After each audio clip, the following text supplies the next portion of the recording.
करना है। हम बात कर रहे हैं हैदराबाद के उस चौंकाने वाले आर्सेनिक मर्डर केस की। एक ऐसा केस जहां एक फार्मासिस्ट ने रोजमर्रा की सबसे आम चीजों को ही मौत के हथियार में बदल दिया। और दिलचस्प बात यह कि इस केस में भरोसा ही सबसे बड़ा हथियार था। मतलब जो चीजें हम रोज खाते हैं उन पर हम कभी शक नहीं करते। जब मैं ये केस फाइल्स पढ़ रही थी ना, तो मुझे ये पूरा तरीका एकदम उस ट्रोजन हॉर्स की तरह लगा। हाँ, वो लकड़ी के घोड़े वाला धोखा। हाँ, मतलब खतरे को सीधे आपके डाइनिंग टेबल तक पहुंचा देना। तो यूके में बैठे इस फार्मासिस्ट अजित कुमार मुपरापू ने इस पूरी साजिश को अंजाम कैसे दिया? तो ये सब शुरू होता है कड़वे तलाक और बदले की भावना से। उसने अपनी पूर्व पत्नी के परिवार को निशाना बनाने के लिए हैदराबाद में उनके घर राशन भिजवाया। राशन? मतलब सीधा किचन में वार? बिल्कुल। उसने एक बहुत ही कैलकुलेटेड चाल चली। उसने रोजमर्रा इस्तेमाल होने वाले नमक और लाल मिर्च पाउडर में ना आर्सेनेट मिला दिया था। बाप रे, नमक और मिर्च में? हाँ, और सबसे डरावनी बात यह है कि जहरीले राशन का इस्तेमाल एक शादी के फंक्शन में हुआ। ओ गॉड, शादी में तो कितने लोग खाते हैं। एग्जैक्टली। और उसी दौरान पूर्व पत्नी की मां उमा महेश्वरी की तबीयत बिगड़ी और मौत हो गई, और परिवार के कई लोग गंभीर रूप से बीमार पड़ गए। लेकिन मुझे एक बात समझ नहीं आ रही है, मतलब आर्सेनिक ही क्यों? क्या किसी को खाने में कुछ अजीब टेस्ट नहीं आया?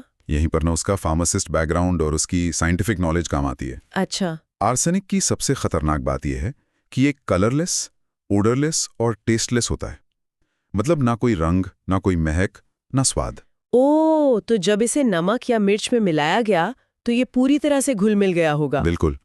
कोई इसे देखकर या चखकर पहचान ही नहीं सकता। खाने का स्वाद बिल्कुल नहीं बदलता। ये तो बहुत भयानक है।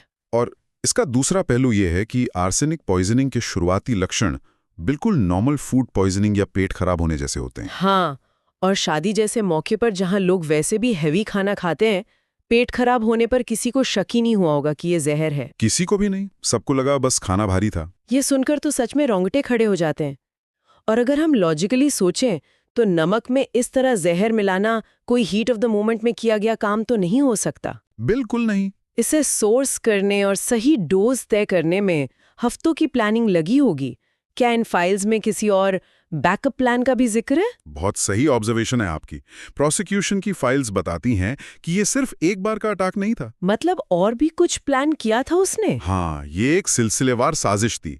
जब आर्सेनिक वाला प्लान चल रहा था ना, उसी दौरान उसने पूर्व पत्नी के पिता को रास्ते से हटाने के लिए एक फेक एक्सीडेंट स्टेज करने की भी कोशिश की। सीरियसली? एक के बाद एक प्लान? इतना ही नहीं, इसमें भाड़े के हत्यारों और यहां तक कि एक इंजेक्शन प्लॉट का भी जिक्र सामने आया है। मतलब उसने कोई कसर नहीं छोड़ी थी। इतने बड़े लेवल की प्लानिंग, वो भी किसी दूसरे देश में बैठकर।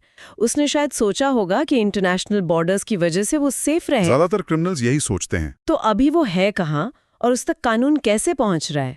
लीगल स्टेटस क्या है इस केस का? फिलहाल वो यूके में ही है, लेकिन भारतीय एजेंसियां पूरी कोशिश कर रही हैं कि उसे लंदन से इंडिया एक्स्ट्राडाइट किया जाए। अच्छा, एक्स्ट्रेडिशन का प्रोसेस चल रहा है। हाँ, लेकिन इंटरनेशनल एक्स्ट्रेडिशन की प्रक्रिया काफ़ी जटिल होती है। इसमें दोनों देशों के कानूनी मापदंडों और सबूतों को क्रॉस वेरीफाई करना होता है। तो अभी कोर्ट में क्या हो रहा है? लंदन की कोर्ट में अभी इसी बात पर सुनवाई चल रही है कि उसे हैदराबाद वापस लाकर यहाँ ट्रायल चलाया जाए। भारतीय पुलिस के पास काफ़ी स्ट्रांग एविडेंस है। तो अगर हम आज के इस पूरे डिस्कशन को समराइज करें, तो एक बहुत ही कड़वी सच्चाई सामने रखती हैं कि हमारी अपनी रसोई का नमक भी धोखा दे सकता है। ये एक बहुत बड़ा रिमाइंडर है कि जिन चीज़ों को हम सबसे ज़्यादा सेफ मानते हैं, मैनिपुलेशन अक्सर वहीं से शुरू होता है। बिल्कुल। और जाते जाते ये केस सोचने के लिए ना एक बहुत ही प्रोवोकेटिव सवाल छोड़ जाता है। वो क्या? एक ऐसा इंसान जिसका पेशा, जिसकी पूरी पढ़ाई जीवन रक्षक दवाएं बनाने के लिए हुई हो, अगर वो अपने उसी साइंटिफिक नॉलेज का इस्तेमाल जीवन छीनने के लिए करता है तो ये दिखाता है कि एजुकेशन बिना एथिक्स के कितनी खतरनाक है। एग्जैक्टली। बिना सही एथिक्स के इंसान की हाई एजुकेशन और स्किल्स ही दुनिया के सबसे खतरनाक वेपन बन सकते हैं। शायद असली डर अंधेरे से नहीं, बल्कि उस नॉलेज से होना चाहिए जिसका गलत इस्तेमाल किया जा रहा हो।